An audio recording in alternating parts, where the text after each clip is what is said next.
Phoenix Audio presents Sky Masters by Dale Brown.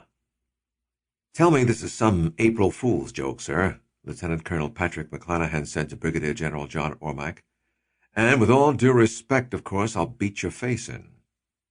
John Ormack, the Deputy Commander of the High Technology Aerospace Weapons Center, nicknamed Hawk, the Air Force's most secret flight test center, didn't have to look at the wide grin on McLanahan's face to know that he wasn't seriously threatening anyone. "No joke, Patrick," Ormack said. "Don't ask me how, but General Elliott got one of the first B-2A test articles assigned to his Strategic Air Reserve Fleet here at Dreamland." "But they just made the B-2 operational," McLanahan pointed out. "They don't have that many out there. What are we doing with one?"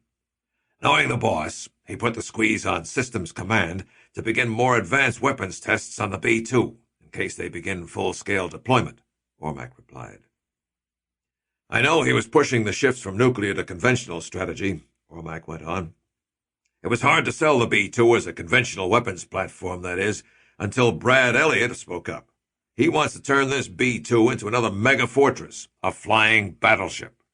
Of course, we needed a senior project officer with bomber experience, a warped imagination, and a real bulldog attitude.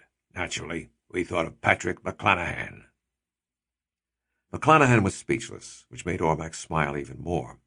Ormack was an Air Force Academy graduate. Although he was a command pilot with several thousand hours flying time, he was more at home in a laboratory or in front of a computer console. It was refreshing to work with someone like Patrick. McLanahan was unlike anyone else at the High Technology Aerospace Weapons Center.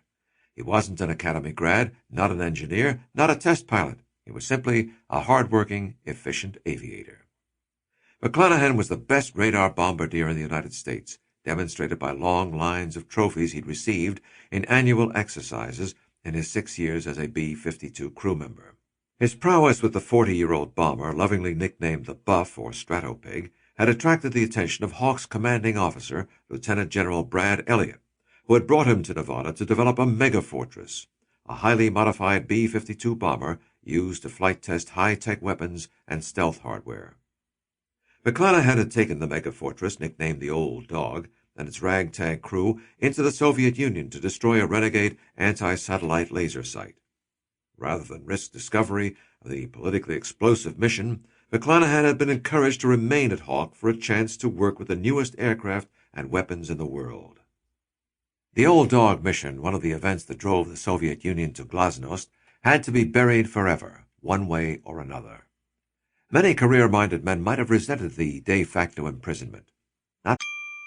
Sample complete. Ready to continue?